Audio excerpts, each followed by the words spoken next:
আজি এখন ধুনীয়া মিক্স চব্জি বনাবলৈ লৈছোঁ। এয়া আদা নহৰু পিচি লৈছোঁ আৰু এইটো আলু কাটি লৈছোঁ। এইটো হ'ল কাঠ আলু আৰু এইটো কাচকল এনেকৈ কাটি লৈছোঁ। এইখিনি মূলা এনেকৈ কাটি লৈছোঁ আৰু উৰহিও লৈছোঁ কেইপিচমান এনেকৈ দীঘল দীঘলকৈ কাটি লৈছোঁ। গোটেইখিনি চব্জি মই এটা চাইজতে কাটিছোঁ, বেলেগ বেলেগকৈ কাটা নাই। এতিয়া দেখিছে কেৰাহীত মিঠাতেলখিনি দি শুকান জলকীয়া আৰু পিঁয়াজ দি ভাজি লৈছোঁ। লৈ কাটি ৰখা চব্জিখিনি দি দিছোঁ। মই কিন্তু এতিয়া উৰহিখিনি দিয়া নাই।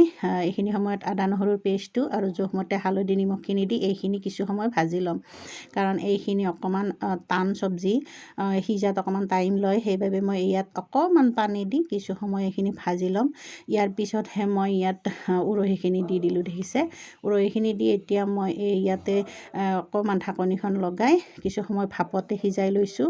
এইখিনি কিছু সময় ভজাৰ পিছতে দি দিম জিৰা গুড়ি এচামুচ, ধনিয়া গুড়ি এচামুচ আৰু গৰম মছলা এচামুচ এনেকৈ পানীত ঘোল বনাই ৰাখিছিলোঁ। সেইখিনি দি কিছু সময় কম জুইত ঢাকনিখন লগাই সিজিবলৈ দিছোঁ। এনেকৈ কম জুইত কিছু সময় সিজাই থাকিলে যিহেতু কাঠ আলুখিনি টান হয়, ধুনীয়াকৈ সিজি যাব। এয়া দেখিছে চব্জিখিনি মোৰ ধুনীয়াকৈ সিজি গৈছে আৰু হৈও গ'ল। এনেকুৱা মিক্স চব্জি এখন খাবলৈ বিৰাট ভাল লাগে। মই কিন্তু মিক্স চব্জি খুব ভাল পাওঁ আৰু এনেকৈ মিক্স চব্জি বনায়ে থাকোঁ। আজি আপোনালোকৰ লগত শ্বেয়াৰ কৰিলোঁ এই মিক্স চব্জিখন। আপোনালোকেও বনাই খাবচোন এদিন।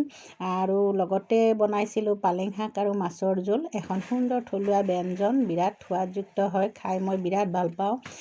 সম্ভৱ সকলোৱে ভাল পায়, গতিকে বেয়া পায় বুলি মই নকওঁ, ময়ো ভাল পাওঁ। ইয়াৰো ৰেচিপিটো আপোনালোকক মই দি আছোঁ। এনেকৈয়ে দুপৰীয়াৰ সাজটো পালে আৰু কি লাগে কওকচোন। গতিকে আজিলৈ